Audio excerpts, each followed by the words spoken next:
All right, welcome back. Now we're going to talk about an overview of the minimum standards. So, the minimum standards is basically the Bible for child cares.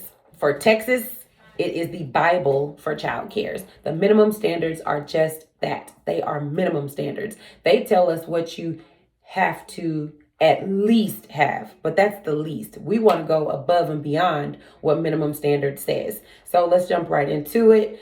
It says, for discipline and guidance, here at KKPVA, our discipline is timeout. That's our discipline to remove kids that are really having a hard time. Remove them from the situation. Don't make them feel bad, but help them to understand there's consequences for bad behavior.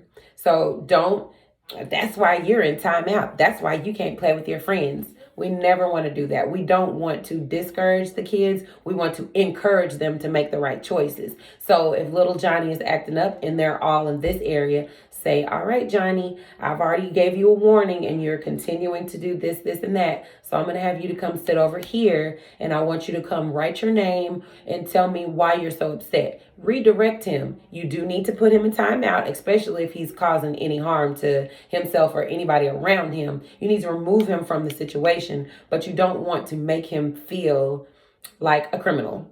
Just simply redirect him and tell him, all right, here's a piece of paper, and paper will be provided for you that has smiley faces, sad faces, happy faces, just different emotions. And you will let him use a pen, marker, pencil, crayon, whatever you feel or see fit. And he can write on that paper, I feel sad. Granted, if he's 2 or 3, he does not know how to write, but he can try. He can scribble and he can get his frustrations out on that paper while the rest of the class continues to do what they need to do to learn. All right, so that is one way that we discipline and handle. Another way that we discipline, which is really positive, is we reward for the good behavior. Oh, look, thank you so much for raising your hand during circle time. Here, let me give you $1 for that. Go ahead and put that in your little purse, your little pack, whatever. Because everybody in every classroom on the wall or somewhere where they can reach it should have a bag where they can put their rewards. Whatever your reward system is, they need a bag so that they can visually see whatever reward it is being put into their bag, and so that they can actually do it themselves. They'll be able to say, oh, man, I put 3 bags in there today. 3 treats. I put, 1 treat yesterday and today I got 2 treats, but they can actually see it. So they need some type of system that rewards them for good behavior. Oh, you brought your folder today? Good job, Sarah. Let's go put that $1 in that bag. Oh, Billy, thank you so much for sitting crisscross the first time I asked.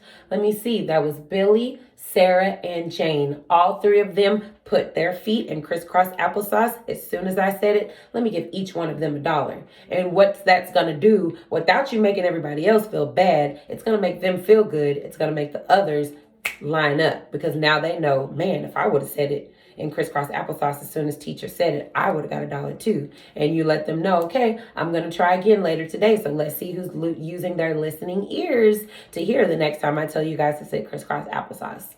Another way to guide them into the right direction. Releasing children. We are not allowed to release the children to anybody except their mother or father or whoever it is that is on their enrollment papers. If someone new comes to pick them up, the parent must call and inform the daycare center of who's coming, and let that parent know that whoever comes to pick them up must present and give us their Texas state ID, or wherever state they're from, their ID, and the name on that ID needs to match with whatever name that parent gives us. We will make a copy of it and put it in that child's folder, so that if they have to come back, in a couple of weeks or whenever, we'll already have their stuff in that folder, and the parent will still have to call and let us know, oh, tomorrow Tina will be here at 3:00 to pick up Bobby. So even though their information is in the folder, you don't just give that child to that person. We have to have notification on that day or the day before or whenever, letting us know. And we will, as a center, we will make a note of, okay, coming up on Tuesday of next week, mom is going out of town, so Tina is going to pick up Bobby Tuesday through Thursday. So that's how that will go. But you do not release children to anybody who is not on the pickup list. And typically the pickup list is just the people who enrolled the children. Cleanliness. Talked about that in a previous video about presentation. Cleanliness is just as important as making sure the children are safe. They go hand in hand. The cleaner it is, the safer it should be. Because if you have bleach spray bottles at a level where a kid can get it, that's not safe. But if it's clean, I would never leave a bleach spray bottle on a counter, because we will have everything labeled, and those bleach spray bottles or whatever sanitizing bottles will always be up high, and they will be labeled. And where the label says bleach spray bottle, that's where the spray bottle goes. It doesn't go down. It always goes here. You use it and you put it back where it goes. And if we train ourselves now to put things where they go as soon as you finish using it, we won't have any problems. All right, ratios. You will be given a sheet that actually has the ratios on it, okay? I will tell you, though, that if you are dealing with a 0 to 11-month-olds, you can have 4 children. If you are dealing with a 12 to 17-month-olds, you can have 5 children. If you are dealing with 18 months to 23 months, which is basically 1.5 through 2-year-olds, you can have 9 children to one person. If you have 2-year-olds, all 2-year-olds, you can have 11 children. If you have 3-year-olds, you can have 15 children to one person. If you have 4-year-olds, you can have 18 children to one teacher. And if you have 5-year-olds, you can have 22 children to one teacher. Those are the minimum standards. We are going to top those minimum standards. We will not put that many children with one teacher, except for the infant room. We may have 4 infants with one teacher, but we definitely wouldn't put 4 2-month-olds with one teacher. It depends on how old those infants are that we will put them with one teacher. Next, we will talk about child abuse. I will say this: if you suspect that there is a child that could possibly be getting abused, I will provide you with a number that you can call and report any child abuse, and you can remain anonymous or you can tell them your name. It's totally up to you. But if you suspect it, and you have seen signs, especially if you have seen signs on more than one occasion, I would definitely really consider, maybe even probe, ask the parents, like, hey, what did you guys have for dinner last night? Y'all, if you think something is going on, what you don't want to do is jump to conclusions and get somebody in trouble that's, just struggling and they're really not abusing their kid. But what you also don't want to do is not report something when there's something very serious going on. So I would just, take that into consideration, and you will be provided the number to the child abuse hotline.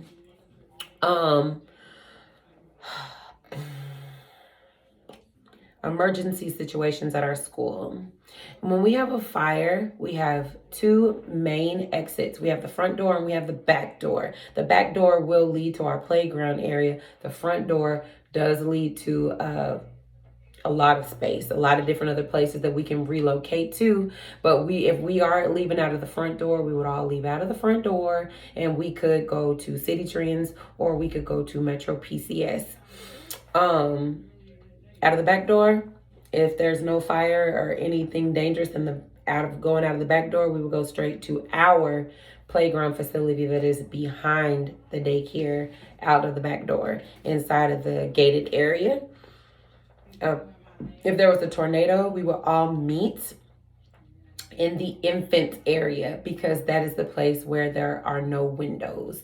We would meet in the infant area. Everybody would go into the infant area and take cover. And we will have those drills 4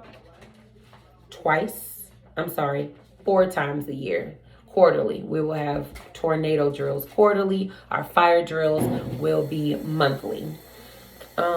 If we have a volatile person in the building, All of the teachers will be required to have a walkie-talkie. We will have a code word that I will not share on this video, but we will have a code word that we will share into the walkie-talkie, which will let all teachers know to be on alert. Injury to a child. If there's an injury to a child and you are one teacher in your classroom and there's no other teachers with you, you will have a code word on that walkie-talkie. Immediately, somebody in administration will come to help you with the situation so that you are not left with a hurt child and a full classroom by yourself. If there are toxic fumes in the building, there will be a code word for that. And once you hear that word and the other teachers have heard it and verify that they've heard it, we will exit the buildings the same way we would in case there was a fire. The locations of the fire extinguishers. There will be a fire extinguisher at each entrance and exit of the building, as well as in the kitchen and near the kitchen, near the infant room. They are all labeled. Medication information. First, let me go to the first aid kits. Our first aid kits, one will be located in each teacher's classroom. All teachers will have their own first aid kit, and they will also have it labeled up high where the bleach and other possibly harmful chemicals will be left. They will be up high where children cannot reach them. It will be labeled. Your first aid kit will be high where children cannot get it, and it will be labeled. Each classroom, each teacher will have their own, and there will also be one main one in the office. Medication information. If there is a child and a parent in your class that needs medicine daily, or they have come down with something where they need antibiotics and they have to take those medications, you need to get with your director or the assistant director. You need to have the parent, we'll have the parent fill out a medication form that says the day in which the medication needs to start being taken and the day when it needs to stop being taken. It'll also have on the form what times and the dosage, the amount of medication that needs to be taken. At that time, you will call somebody in administration. If they're in your class, and administration and yourself will work together to administer that medicine to the child. And that is only to make sure that there is a witness at all times that yes, the child did receive his medication, he did receive it at the right time, and he did receive the right dosage. So that's just to cover everybody's back. Nobody will be allowed to administer medication by just themselves. There needs to be two adults there. There needs to be a witness. Food allergy plans. We will have an EpiPen at our location, but that will only be in the office of the director administration. If there's a child in your classroom that happens to be one of the children that is allergic to certain things, then that will be posted on your wall by the door in huge letters so that it can be a reminder to you every time you go out to be mindful. This child cannot have peanuts. This child is not able to have shellfish, any type of fish, tuna fish, anything. So it'll be a reminder to you, and there will also be a copy in the kitchen area and in administration's office. Understanding building safety. One thing that we must do in order to keep ourselves safe is 1, keep everything clean. 2, keep everything labeled. 3, keep things where they are supposed to be labeled. And we need to make sure to daily do our check. If you have in your list, in your room, this is your daily checkoff list, you need to daily check off your list, because on that list, it will include things like make sure that all of your outlets are covered with plugs. Make sure that there are no plugs easily visible to the children that is attractive. It's going to give you a list to make sure that all of your trash cans are covered and that things are in order to keep you safe, to keep the children safe, to keep everyone safe. Go through your daily checklist. Administration and people who are not necessarily the teachers, but the other faculty members, those will be the ones who will do the other building safety to make sure that things in the kitchen are plugged or unplugged, are covered or uncovered, to make sure that there's no explosions in the kitchen. Everybody will have a checklist in every room. There will be a bathroom checklist, a kitchen checklist, a classroom checklist, a front desk checklist. Everything is going to have a checklist, and everybody needs to make sure that they're doing their part to check the checklist daily. That's how we keep our building safe, clean, sanitized, and as hazard-free as possible. There's always going to be a hazard, but we want to keep it as hazard-free as possible. So remember that. Check your day list. Check your list daily.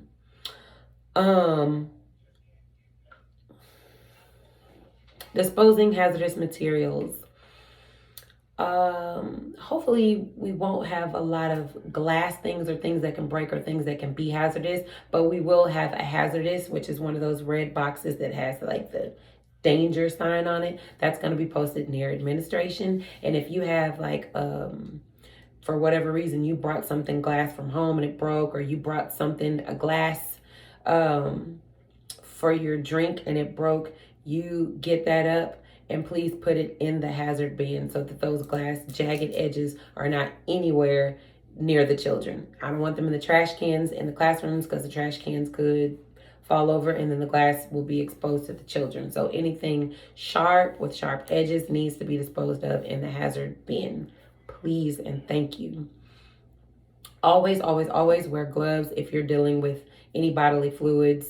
So definitely infant teachers, when you're changing diapers, wear your gloves. If one of your kids in the 3-0 classroom, jab themselves with a pen, or they pinch their finger in the smooth edges of the chair and the table, for some reason it started bleeding, you don't want to touch that. You don't know what that child has. Put your gloves on, because you will always have gloves, disposable gloves, up where your chemicals are, where your first aid kit, you will have gloves, napkins, things of that sort. You will grab those gloves, then you will use your first aid kit to tend to that child and make sure that that child is safe and clean. And when you are finished with those bloody materials, you can then call for help and somebody will come get your things to take it to the hazardous materials bins. We don't want blood in particular, just, laying around. Okay. Transportation safety. If you are going to be one of the ones driving the vans to go pick up children before and after school, you are going to have a whole nother video that you will need to watch about transportation safety. But do know, you will have a checklist also to check the vehicle before you get in, check the tires, make sure that you cut the car on. Is the air working? Are all of the levels well? Is it too hot? Is it too cold? Or is it right in the middle where it should be? Do you have enough gas? These are the things that you will check before even driving to pick up children, to bring them back. You're just going to make sure that everything is well in the vehicle. Make sure that the seat belts are functioning. Make sure that it's clean. Make sure there's no glass, food, or trash in the car. Kids are kids. There could be a leftover piece of trash rumbled up and one of them could put it in their nose, and now you have a piece of something grown in their nose because they were able to stick something in their nose. There shouldn't be anything in the van seats. Just keep it clean at all times, and even remind the children as they're exiting the van to get their trash and throw it in the trash can. We do have a trash bin in the front of the van next to the driver, so that if something does come up where there's some trash or they didn't pull something out of the backpack, not to just leave it in the seat back there, to come put it in the trash can. This is all. There will be more things that will be discussed person to person, but this is a good video to get you started on what you need to know when you're going to be working here for KKAPVA. Thank you so much for your time.